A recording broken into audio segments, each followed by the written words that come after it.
Singapore citizens can transfer money to India by UPI। तो जी हाँ, ये बहुत बड़ी बात है और भी कई देशों से हमारी बातचीत चल रही है। अब डायरेक्ट ट्रांसफ़र जो है वो यूपीआई के थ्रू अब किया जा सकता है और सिंगापुर के लोगों में और वहाँ पर जो भारत के लोग रह रहे हैं उनको बड़ा फ़ायदा होगा। जो वहाँ पर रेमिटेंस भेजते हैं उनके लिए बहुत फ़ायदा होगा। अब डायरेक्ट रेमिटेंस जो है वो आप यूपीआई के थ्रू भेज सकते हैं।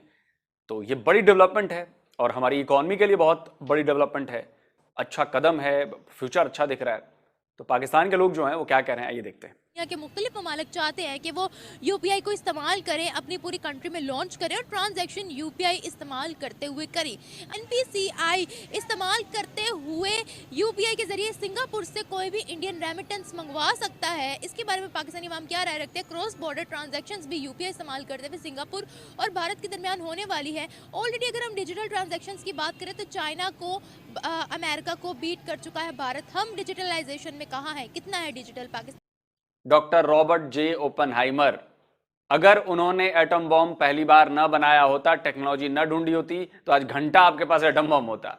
तो यहूदियों की टेक्नोलॉजी पर आप लोग सीना चौड़ा मत कीजिए कि हमारे पास एटम बॉम्ब है। वो यहूदियों की टेक्नोलॉजी है और यहूदियों की टेक्नोलॉजी आप इस्तेमाल कर रहे हैं। शर्म नहीं आती आप लोगों को यार?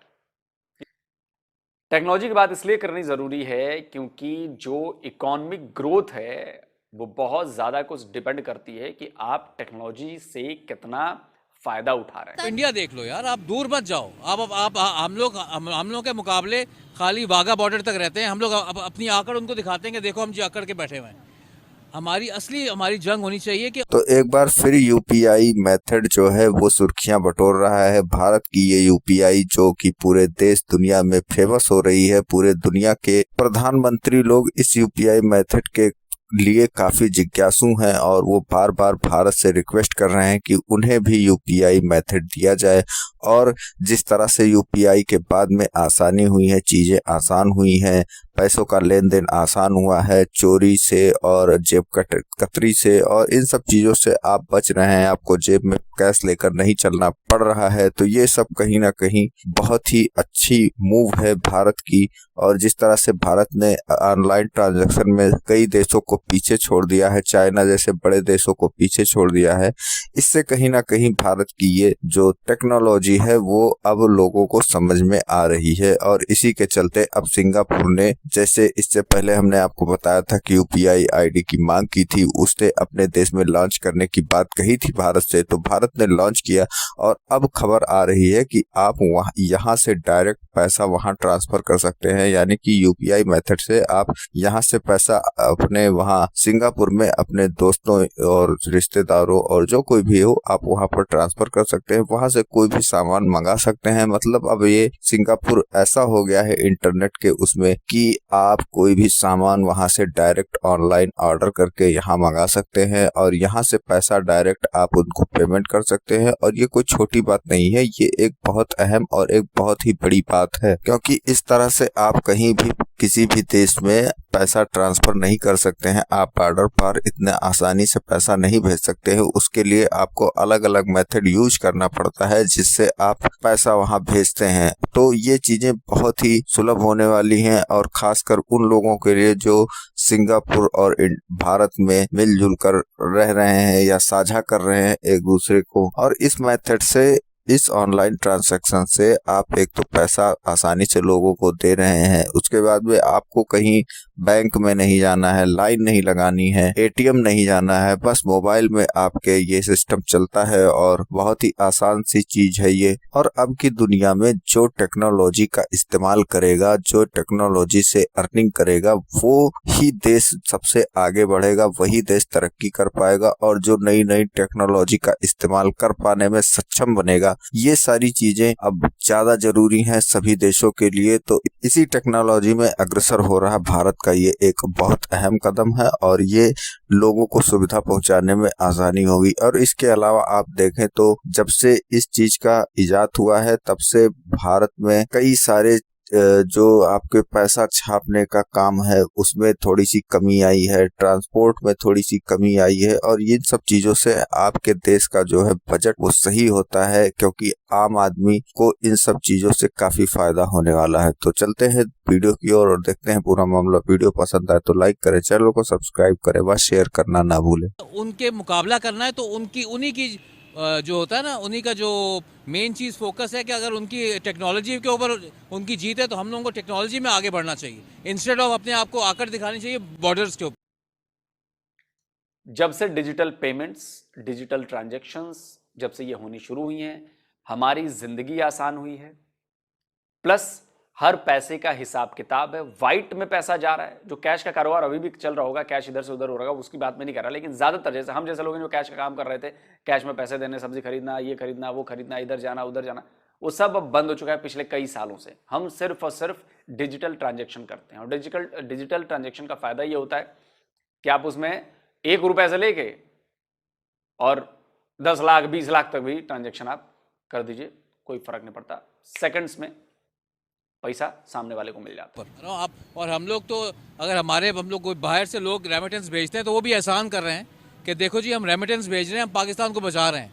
हालांकि उनको ये चाहिए कि जिस तरह वो made in India, made in Pakistan वाला पॉलिसी जब चल रही है, मैं कह रहा हूँ जो फ़लस्तीन का आजकल प्रॉब्लम चल रहा है, उससे हमें ये बड़ा हुआ है कि मेड इन पाकिस्तान चीज़ें हम लोग शुरू कर दी हैं। आप तुर्की को देख लें, Turkey is going on just like that, कि हम जब एक चीज़ बनाते हैं ना तो जो दूसरे चोर होते हैं ना वो हैक करने के लिए उसकी एक्सपर्टीज बन जाती है। इसके अलावा हर सब्जी वाले, हर ठेले वाले, हर रिक्शे वाले, हर रेडी वाले, हर बस, हर ट्रक, हर दुकान, हर छोटी दुकान, हर बड़ी दुकान, मॉल, जहां जाइएगा वहां पर आपको डिजिटल ट्रांजैक्शन का साधन मिलेगा। और हमारे पास इतने ज्यादा ऑप्शन है, यूपीआई है, आप अपने बैंक, अब तो हर बैंक देने लगा है कि आप स्कैन करके डाल दें, यूपीआई दे रहा है स्कैन करके डाल दें, पेटीएम है, अमेजोन है, व्हाट्सएप है, एयरटेल है, जहां से मन करे वहां से पैसे डाल दो भाई। अब क्योंकि वो निकलता हैकिंग का वहीं से है, उसी स्टाफ ने एक उसका एंटीडोट बना देना है, मेरी बात समझ रहे हैं?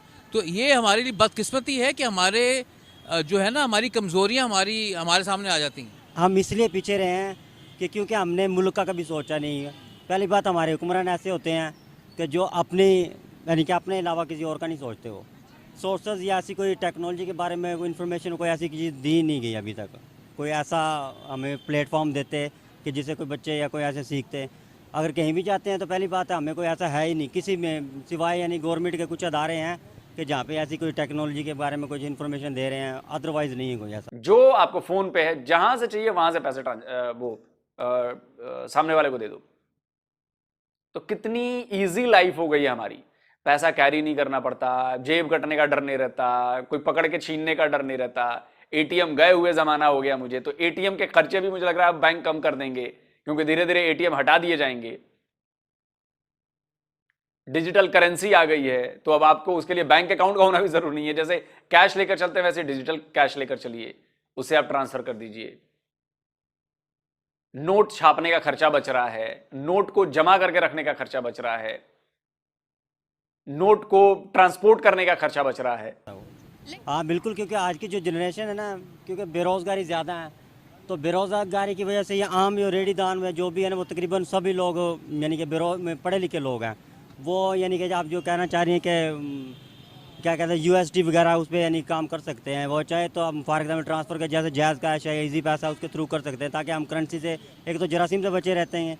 लोगों के अंदर शऊर पैदा करेंगे तो होगा, अदरवाइज़ नहीं, क्योंकि हमें कोई ऐसा प्लेटफॉर्म या ऐसा कोई यानी कि प्रोग्राम नहीं। तो सोचिए कितने बड़े काम जो हैं वो इजी हो गए हैं डिजिटाइजेशन होने से हमारी इकोनॉमी का, और आने वाले वक्त में इसमें और सुविधाएं ऐड की जा रही हैं और ज्यादा जबरदस्त। नहीं, अब मेरे साथ पिछले दिनों हुआ है, मेरे जायज़ कैश से ना 12,000 रुपये निकलवा लिए किसी ने निकलवा ली। मुझे पता भी, मुझे उस वक्त मैसेज आता है कि जब निकल गए हैं ना, कोई यानी कि ऐसा कोई है ही नहीं ना। कि देखें अब हादसा भी जो है बढ़ गए हुए हैं, अब जो अमवात भी हैं, खुदकुशियाँ भी हैं, लोगों की बढ़ गई हुई हैं। और सबसे बड़ी बात ये है, सबसे बड़ा जुल्म ये है कि देखें हमारे अदल इंसाफ के जो तकाज़े हैं ना, वो भी पूरे बड़े अच्छे तरीके से हो रहे हैं। पहली बार तारीख में देख रहे हैं हम लोग, यानी कि इसी मुल्क में बड़े हैं, जमे पले जवान हुए हैं, इधर ही पैदा हुए हैं, इधर ही बूढ़े होने वाले हो गए हैं और मुल्क की तरक्की हमारी 4 चांद लगा रहे हैं। इंडिया जो है कल का हमारे से काफ़ी पीछे था, वो आज चांद पे पहुंचा हुआ है। ठीक है, वो हर चीज़ में, हर स्ट्रेटजी में हमसे आगे है। आज तक जितने भी 70 साल में हुक्मरान आए ना, हर बंदे को हमने देखा है कि उसने चंद कागज़ के टुकड़े पड़े हुए हैं और आलमी मीडिया पे, अक़वाम मुत्तहिदा में और बाहर के मुल्कों में ना वो कागज़ की पर्चियाँ लेके ना तो तकरीर कर रहा है, अपना बयानिया पेश कर रहा है। हमारी खारजा पॉलिसी इतनी अच्छी है कि देखें, चाहे वो औरत है चाहे मर्द है, उसके पूरे कपड़े उतार के ना तलाशी होती है। फिर हमारा इमेज जो ये है, हमारा इमेज ये हो गया, बन गया हुआ है कि एक पाकिस्तानी 1970 में, 1950 में, 1960 में बाहर के मुल्क में जाता था ना, तो बाहर की कंट्री में जाके हमें वीज़ा हमारे पासपोर्ट पे लगता था। अब हमारी ये वैल्यू है, देखें कि अब हमारा बंदा कोई भी जाता ना बाहर के मुल्क में, उसके साथ सख्तियाँ बहुत हैं, उसके बाद मुश्किलात बहुत हैं, उसकी इज़्ज़त नहीं है। यानी कि पाकिस्तानी की अलग लाइन लगी होती है बाहर के काउंटर्स के ऊपर।